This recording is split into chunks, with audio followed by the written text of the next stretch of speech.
Hello everyone again. It is Pavel Shepetina here from Group IB office in Amsterdam. And please meet my friend and colleague Rustam.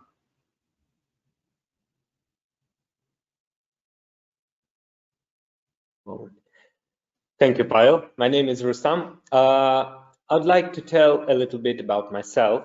I'm the head of Cyber Threat Research Department at Group IB's office in Amsterdam. However, right now I'm in Moscow, where we don't have any corona restrictions and people drink Sputnik V vaccine instead of beer in bars. Pavel asked me to tell you about email-borne cyber threats. And actually, we don't have a lot of time for today to cover everything, of course. So we chose for you two groups which use phishing emails as the initial vector. We'll start with Qbot and their affiliates. Then we'll talk a little bit about Hanseator, which is known as Balbesi Group in Group IB. And finally, we'll see some very classic business email compromise attacks. Thank you, Rustam. So as you all understand, email is quite a popular channel for ransom attacks. So at first, let's take a look on some general ransomware statistics. Only a few slides with stats, I promise. There is a huge underground economy around ransomware attacks. For example, dealers of accesses to compromised organizations' networks. From 2018 to 2020, lots of sales with such access has increased in 2.6 times, and number of dealers in 1.3, which is actually huge. What about victims? Most victims that we have seen are from USA, UK, Canada, and Germany. It is about 75%, which is a majority. Ransomware groups make sufficient money on their attacks, and as the result, we see that operators of botnets are shifting their attention to ransomware and getting involved into incidents. For example, TrickBot, Qbot, and other groups. And about some of them we will talk about in the details today. Also, we see more options of compromised data. That means that ransomware attackers infiltrate the network before encrypting it, steal data, and use it as additional ransom against the victims, threatening them to publish the data that they have stolen. Sometimes they publish it when even the ransom gets paid, so you never know. Basically, they attack most of industries, so this is a threat for everyone. So, ransomware attackers use botnet accesses for attacks, but still the easiest way to spread ransomware is a email channel. Hijacking of popular websites and spreading ransomware via this channel is still in place, so as vulnerabilities exploitation as well. Very interesting that many infected devices in botnets, especially if we talk about corporate networks, were infected by a typical email-borne attack as well. Rustam is going to show you how it is happening. I suppose it should be enough for introduction part. Yeah, Rustam, floor is yours. Yeah, as I promised, I will start with Qbot. Qbot is a very classic Trojan, and there are a lot of information publicly available about its functionality and models. Until the beginning of 2020, it was used to steal the credentials of internet banking accounts and credit card information. But nowadays, Qbot operators mostly focus on big game hunting. I think the most famous example of that cooperation with ransomware affiliates is the attack on ATM developer Diebold Nixdorf. Diebold Nixdorf made an official statement on this attack. However, they didn't disclose the details on the attack. Thanks to VirusTotal and bad offset, the Word document with details was leaked. And based on research conducted by cybersecurity researcher Frank Baldwin, the attack started with a Qbot infection. Over the past 6 months, we have observed a lot of attacks on European customers by QBot operators. That was a little bit strange because they previously focused on customers of banks in the United States, Canada, UK, and Australia. In the end of last year, our incident response team conducted a forensic investigation on a case where QBot was used to attack a European company related to critical infrastructure. Those attacks were conducted in cooperation with EMEA gang. I have to mention that DN was encrypted by Prolog ransomware, but in the end of 2020, QBot partners changed their ransomware to Egregor. Last month, Europol disrupted EMEA botnet and arrested some of their affiliates, and later the same happened with Egregor. My colleague Alex Kulkin published very detailed technical report on Egregor TTPS 4 months ago, so please feel free to download and read it if you didn't. It should be noted that after mentioned arrests, QBot botnet is still active. They returned back to their roots and started to conduct their spam campaigns by themselves again. In turn, their partners are still active too. At this moment, we don't have information to which ransomware service program they shifted to. Why I'm so sure that they weren't arrested during operation against Egregor? Because, Pasha, next slide, please. Here you are. Because our threat intelligence and attribution system detected 10 newly deployed servers in last 30 days, and 4 of them were deployed this month. All this information is available in threat intelligence and attribution interface and provided both via graph and via API. It is possible to track their activity because of very specific configuration used by the attackers to deploy their service. So you can be alerted and prepare your infrastructure before the criminals conduct their attacks. With help of this information, you can protect your infrastructure and detect the attack on the lateral movement phase. But actually, you can do that on the first stage, when QBot just sends a phishing email to you. Nowadays, they use technique like email thread hijacking. Here you can see the most recent examples of such emails with malicious attachments. As you can see, these emails look pretty nice and an experienced user can be deceived. They force victims to open the attachment and follow the instructions. Usually, the victim opens the document and activates malicious macros. The macro then downloads and executes QBot's main model, which has the following functions: downloading and executing additional modules and executables, collecting and sending configuration information, and implementing web inject models and others. Nowadays, it is used mostly as a reconnaissance Trojan.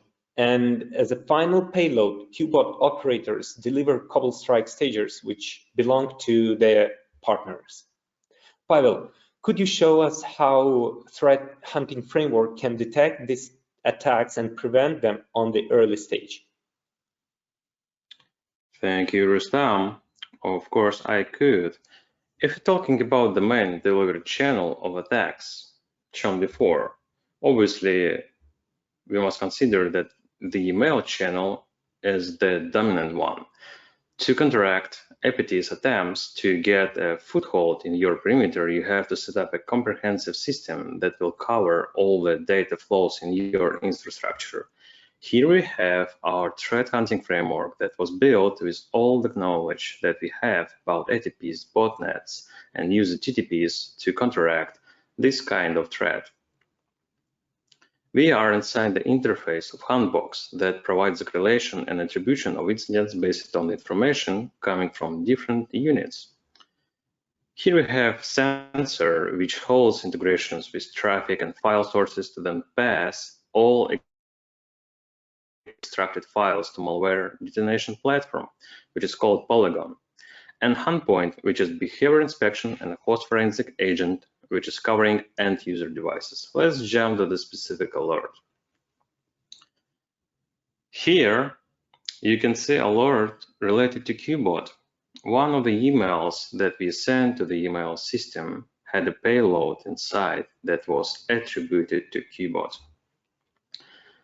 Inside the event, we can see brief information about the threat and link to the Polygon report. Let's take a look inside and get detonation results.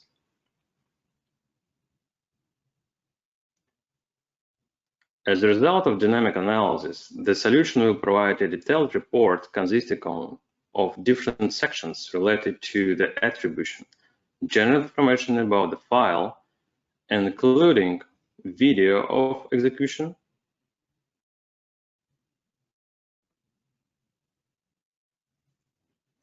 behavioral markers, non-malicious, which are informal and still could be interesting. For example, here we see the slowdown analysis attempt, which is the classic sandbox evasion technique. Malicious markers, their matching to the meter matrix,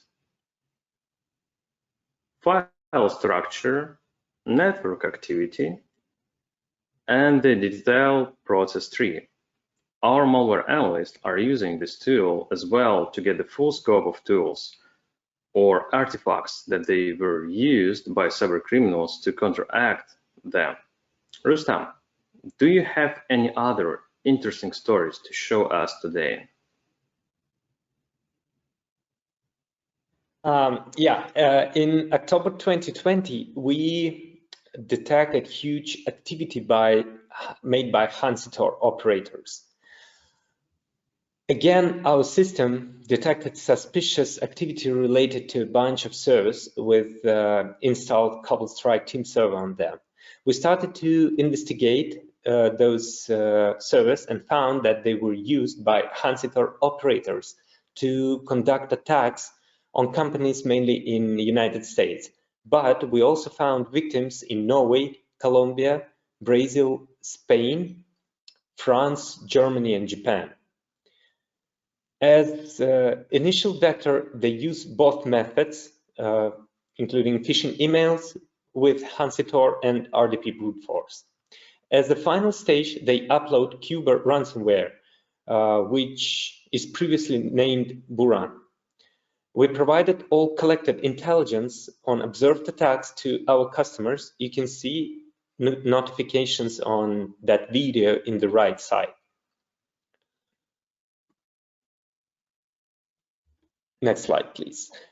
These guys also have their unique fingerprint, which gives us an ability to track them properly. Balbesi uses cracked trial version of CobbleStrike and starts the service on a very specific port. Here on the slide, you can see an example of such server. Our system detected on the deployment day common SSL certificate on port 43890. Next day, criminals changed the certificate, which lures Outlook servers, but it was placed on the same specific port. In March, our system registered 8 servers deployed by Hanseator operators. And again, their attacks start from simple phishing emails. Nowadays, they're very similar to QBot variant. And in attachment, a victim can find malicious macro embedded document. Pavel, do you have anything to add here?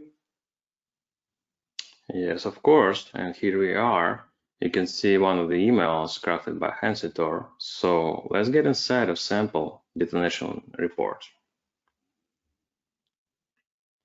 Inside the report, we see again the general information about the file, video, which is always interesting, and other details. But Let's focus here on some markers which we got as a result of sample detonation. First of all, some sandbox evasion techniques that you already know. Malicious traffic, which was actually used in this case for attribution, as you see. Some dropped executable files from this document, connections to command and control servers, injections, and so on. So as you see, these markers are quite useful to understand the malware behavior.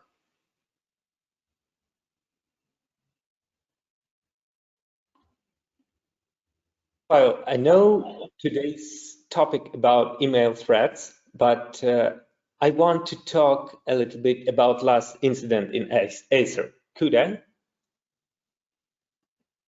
Of course, you're welcome.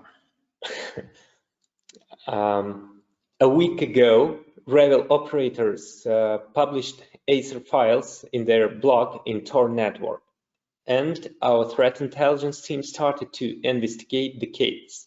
We tried to collect as much possible data to understand was the leakage real or not and how the attack was conducted.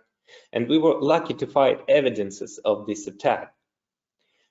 Our threat intelligence and attribution system found in automated way a server which was used as system BC panel. Here you can see the screenshot from graph. The IP address in the center was attributed to Rebel group, and there were found some malicious executables which communicated with the identified server. These malicious samples were classified as System BC. System BC is a proxy malware leveraging SOX 5, and it uses beacon on infected machine and opens new proxy connections between the compromised machine and command and control panel. And proxy communications are encrypted by RC4. The malware receives commands via HTTP and creates new proxy connections as directed. An individual pseudo is selling it on underground forum exploit.in under the name SOC 5 Backconnect System. From information published by the cybersecurity vendor, System BC was used by RUG affiliates. On the slide, you can see the kill chain of one such attack. The attack started from a phishing email with malicious Office document. The macro inside deployed Boor loader, which in turn delivered Cobble Strike beacon to compromised machine. During the lateral movement phase, the attacker used Sharp-Hound penetration test framework and System BC Trojan to establish reverse proxy. And finally, RUG ransomware was deployed and the compromised network was disrupted. Ransomware successful attacks made a nice PR for Pseudo. On the screenshot at the bottom, you can see his messages on underground forum exploit.in. The price nowadays is $750 United States dollars, and he sells its source code for 3,000 United States dollars. But let's go back to the identified server, which was attributed to Rebel by our threat intelligence and attribution system.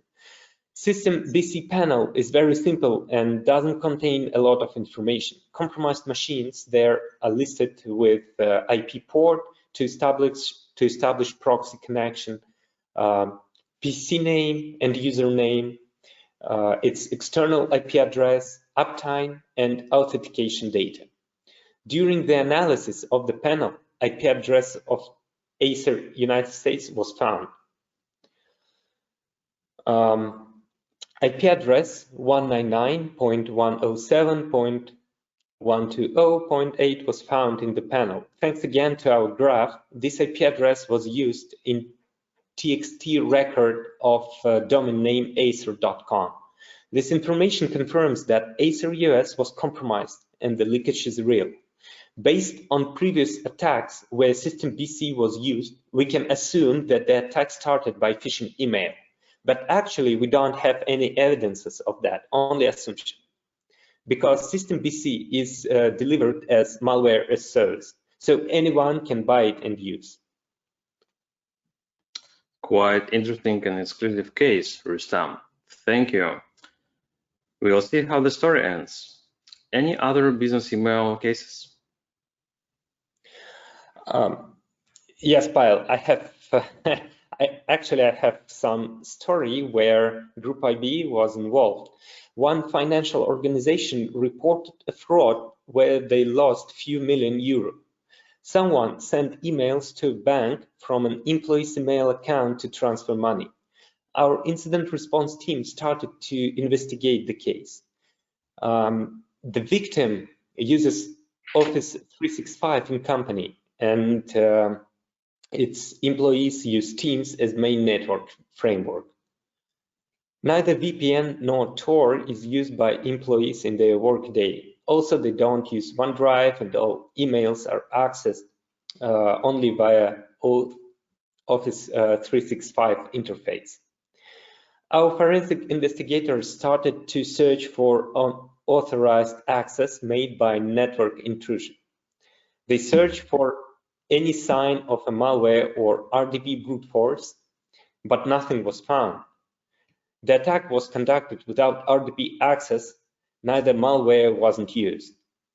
Then they started to analyze Office 365 audit logs and found very suspicious connections from VPN services and Tor exit nodes. And the first such connection we found were made in Teams. We started to think how it was possible to authorize in Teams on the compromised user account. We didn't find any sign of brute force. Finally, we checked Teams version and checked disclosed vulnerabilities in Teams, and we found it. Teams software was outdated on the day of the first suspicious connection. Here you can see proof of concept published by a security researcher, which demonstrate remote code execution exploiting by running calculator. To trigger the vulnerability, the attacker must send a very specifically crafted message in Teams to a victim. By exploiting this vulnerability, the attacker obtained authentication tokens and then used them to collect information from all Office 365 services. Let me summarize the attack. The attack started from exploiting vulnerability in Microsoft Teams CVE 2020-10-146.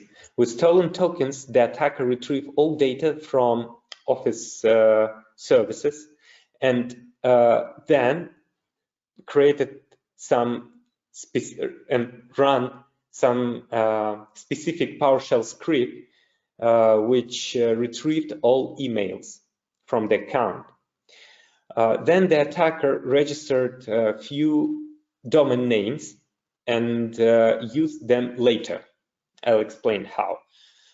Filters were created later in the compromised account, and they were used to mark all incoming emails from a bank as read, and then moving them to RSS feed folder. That's why the victim didn't see any of those emails. And finally, a fraudulent email was sent from the compromised account to a bank. And the attacker added into copy email accounts of top management. But actually, those accounts was located on phishing domain names. And the bank transferred money to specified account without any confirmation. The criminals actually sent not only one email, but few of them. They started from few hundred thousand few hundred thousand euros, and every next email was written to transfer more money. So finally, the company lost more than 5 million euro.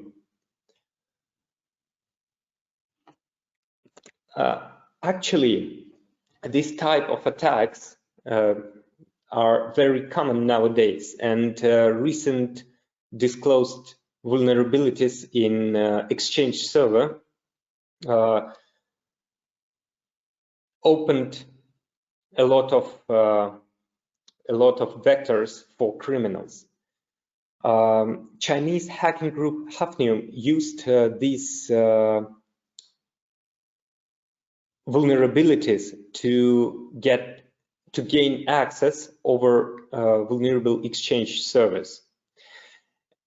Next slide, Pavel, please. So Microsoft provided some information regarding Hafnium activity, and one of mentioned actions made by Hafnium in the wild was using Exchange PowerShell snap-ins. They used these snap-ins to export mailbox data, and later criminals were able to analyze those emails and conduct very similar attack what I described in the first case. That's all. Thank you, Rustam. And here we have some information for Gartner regarding business email compromise attacks. These attacks were and remain popular, as you see. Many of them are actually simple and mostly based on social engineering techniques. And it is something that it's not so simple to detect. And that's what Gartner says in the report about email security. There is no single technology solution to business email compromise attacks. Obviously, it should be a combination of technology and user education, and the user is at the weakest point, of course. Technology should include email protection solution with file detonation inside, of course, and besides that, assessment also should be in place. And it is time for your questions, but in the meanwhile, in Group IB, we do provide email security solutions, and we are also able to test your existing solution. So you can scan the QR code presented here and get the details. And of course, all the information will be sent in the follow-up email. Okay, let's see what we already have here in the chat or questions section.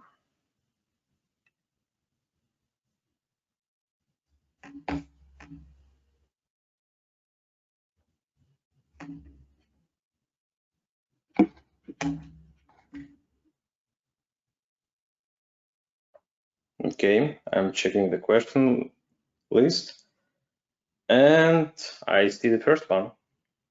I need to read it.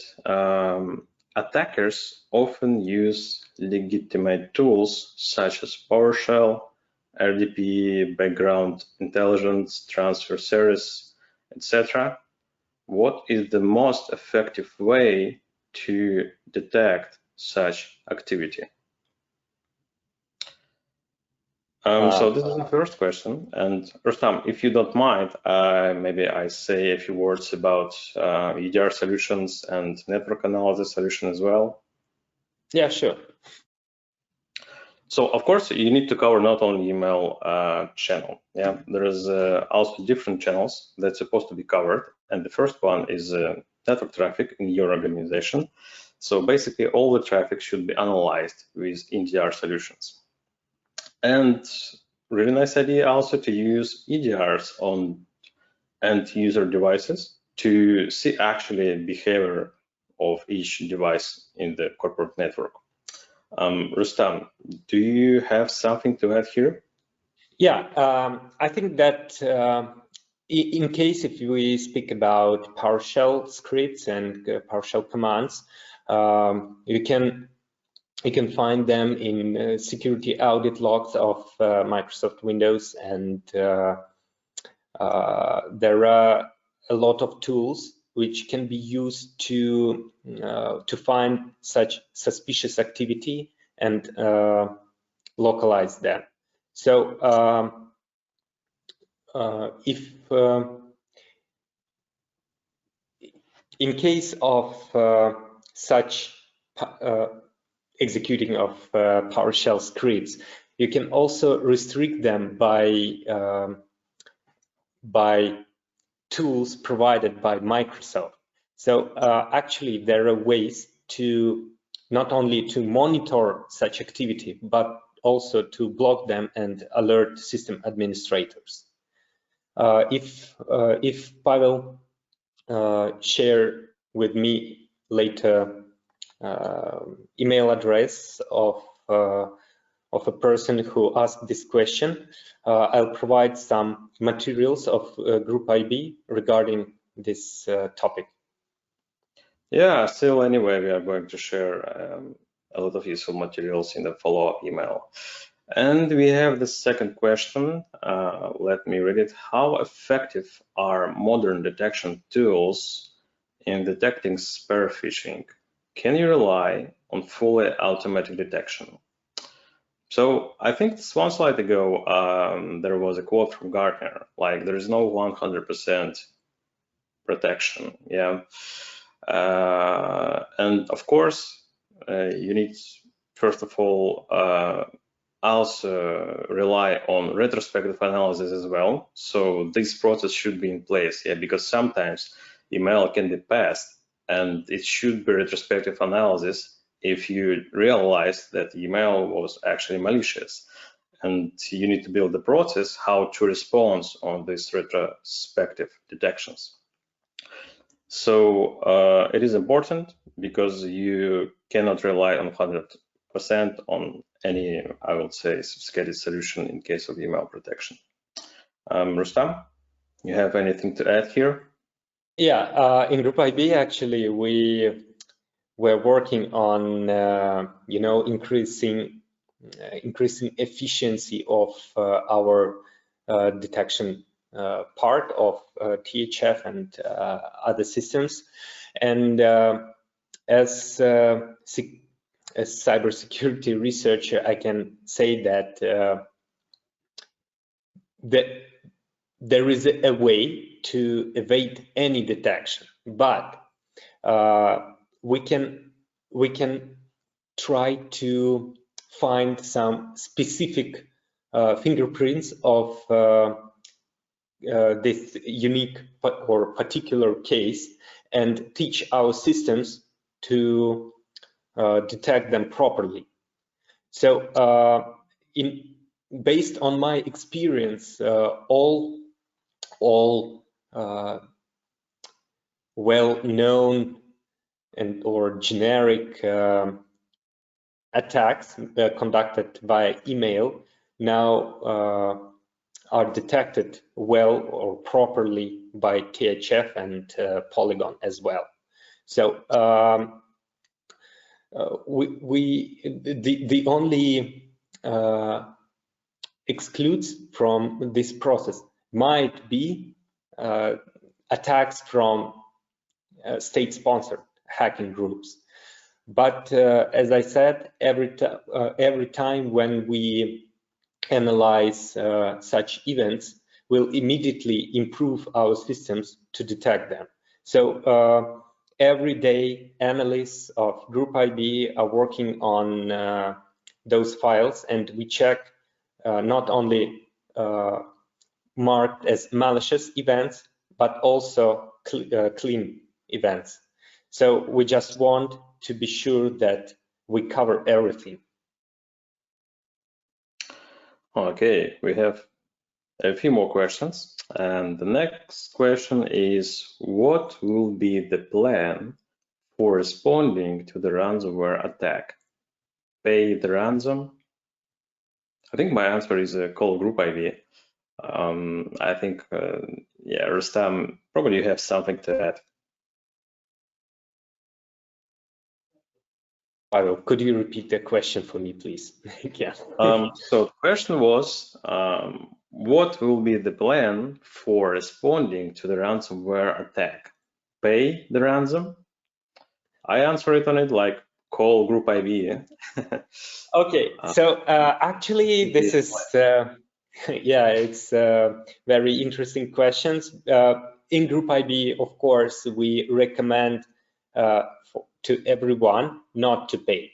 But, you know, in real life, we have situations when business need those data and they don't have backups. So sometimes people are faced to pay ransom because they need data, otherwise the company will be closed. So in Group IB, we recommend not to pay and make sure that you have backups and you have a way how to restore your operation and so on. But in case that a victim asked us to help them and they are ready to pay a ransom, we can help in negotiations. But from my point of view, it's better not to pay because in that case you will invest money into criminals' activity, and this is not good. Better is to invest money into cybersecurity solutions and your safety. Okay, and the next question is, will artificial intelligence help identify malware? Will this be a mass story? So I think in combination with other technologies, of course, it will help to improve the process of detection and identifying of a specific malware, but only with combination with our technologies. Rustam, maybe you have also something to say? No, nothing to add here. Oh, you have one more question. How often do we need to analyze the work of certain protective equipment? What events, from your point of view, require additional attention and subsequent analysis? So is that question how often in Group IB or in common company in general? I think in general, yeah, in a specific company. So, and again, I know that big companies who have budget for that, they hire cybersecurity specialists and they spend all their time on analyzing those events and so on. But not all businesses and organizations have such amount of money and budget. That's why cybersecurity companies, not only Group IB, but other vendors provide their solutions to analyze logs and these activities in automated way. Also, it is, as far as I know, it is very common service when a company hire another cybersecurity company and for such tasks. I mean, every time when you detect some suspicious activity, you can give it for outsource to another cybersecurity company to analyze it, and you don't. In that case, you don't have to pay a lot of money to have your own cybersecurity team and so on. So small and middle businesses sometimes don't have enough budget to hire their own specialists, but they can spend not a lot, but I think suitable amount of money for that activity. And I know that in Group IB we have partners in MSSP. We have MSSP programs. So exactly this program is aimed to small businesses, for those companies which don't have their own big cybersecurity teams. Okay, so actually this was the last question. So it seems like this is the end of our webinar. Thank you all for your attention. Stay safe and goodbye. Thank you for all. In case that you have any question regarding cyber threats and cyber group activities, please write to us. We'll be happy to answer.